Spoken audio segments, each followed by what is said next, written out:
જય માતાજી મિત્રો, welcome back to my new vlog. તો એમ કહેવાય ને 10 દીથી આપણે યુટ્યુબમાં વ્લોગ ન મૂક્યો. મેં કીધું લાવો આજ વ્લોગ શૂટ કરી. તો વાડીએ બેઠા આપણે વાતાવરણ કાલે આખો દિવસ વરસાદ આવ્યો ને આજે વરસાદી વાતાવરણ અને એકદમ ઠંડુ વાતાવરણ હતું. આપણે હતા ફ્રી અને ચાલો વાડી આંટો મારી આવી. ઘણા ટાઈમથી વ્લોગ એને અપલોડ કર્યો. વાડીનો નજારો તમને બતાવું, મગફળી આપણી કેવી થઈ એ બતાવું. મેં કીધું વ્લોગ એકાદો શૂટ કરી અને મૂકી, કારણ કે ઘણા ટાઈમથી બ્લોગ ન મૂક્યો. તો હવે આપણે જાવી ખોખી માટો મારવા. ચલો ખોખી આંટો મારી. હવે તુલસી દવા લાવ્યો મગફળીની ખડની, પણ મેં કીધું નસાટવી રહેવા દે. મેં કીધું વરસાદ આવશે તો પથારી ફરી જશે, એટલે કેન્સલ રાખીને વહી ગયો જાણ કરે.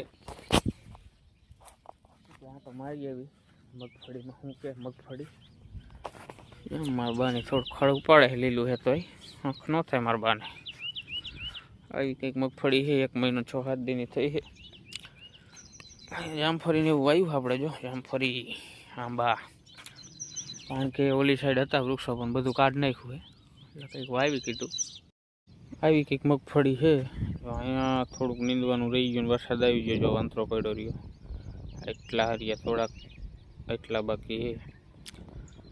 બાકી તો આપણે આ વખતે ખાતર આપ્યું હતું, ઉરિયા પેલું મિક્સ કરીને કંઈક આપ્યું હતું, ભૂલી ગયો હું.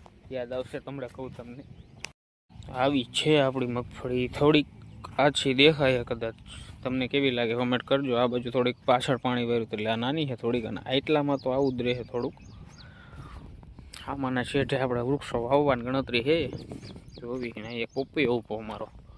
આ ટીસી ફેરવવાનું છે, ટીસી અરજી કરીને આ બાજુ લેવું છે કોઈ રે, કારણ કે એવું નડે ને વચ્ચે વાત જવા દો ને. હવે વિચાર એવું કરી ડેલી બ્લોગ અપલોડ કરવી, જોવી શું થાય છે. બાકી વિચાર તો હે ડેલી અપલોડ કરવા છે. સારો થોડોક સપોર્ટ દેતા રહો ને તો આપણે ડેલી બ્લોગિંગ નાખશું, કારણ કે યુટ્યુબમાં બહુ વ્યૂ આવતા નથી. આંટો મારવા જાય તો ઘણા ટાઈમથી બ્લોગ નથી મૂક્યો, મેં કીધું એકાદો બ્લોગ મૂકી દઈ. થોડો ઘણો સપોર્ટ તમારા ભાઈને કરતા રહીજો, એટલે આપણા બ્લોગ ચાલુ રહેશે. બાકી જય માતાજી, મળશું નવા